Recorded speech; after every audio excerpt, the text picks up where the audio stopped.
So the illusion that I've grappled with for a long time, and I think many people struggle with this illusion, is that if we don't do certain things, then everything or certain things in our life are going to fall apart. And so we stay within the illusion that we've got to keep doing certain things, doing the right things. Now, there is a place for action. So this is not about being passive. There's a place for action. But what's more important than the action is the state out of which the action is coming. And if the state of the action, the state out of which the action is coming is to stay in control, to try and control life, then we will go out and do the things that we think we need to do to ensure ultimately our security or safety or certainty. And yet we're doing it out of the energy of fear.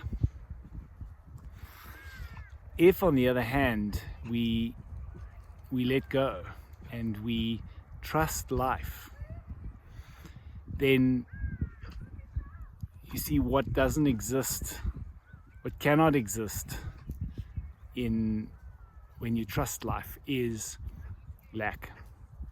There's no such thing as lack. Everything is abundant. Have a look around.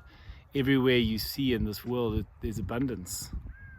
Lack exists only in the mind, and lack is fear-based.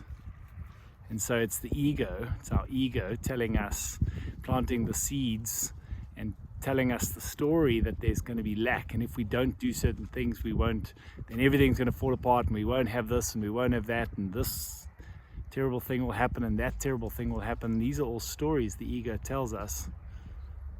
So it keeps us trapped in this constant striving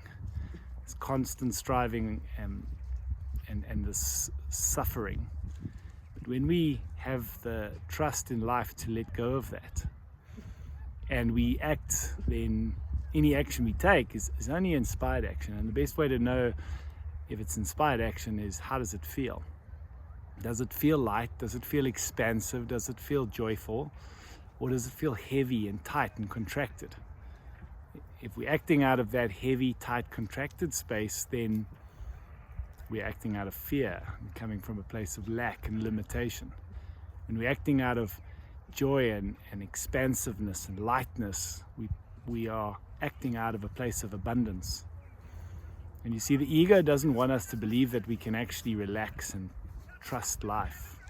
Because if we were really to follow that path and really trust life and really let go and really relax into it, what we would see is that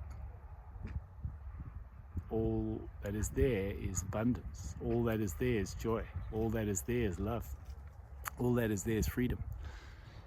But the ego, and just to make it practical, the ego is really our mind. Our mind's need to try and control. That's the ego. And when we let go of that, there's nothing to fear. There's no lack.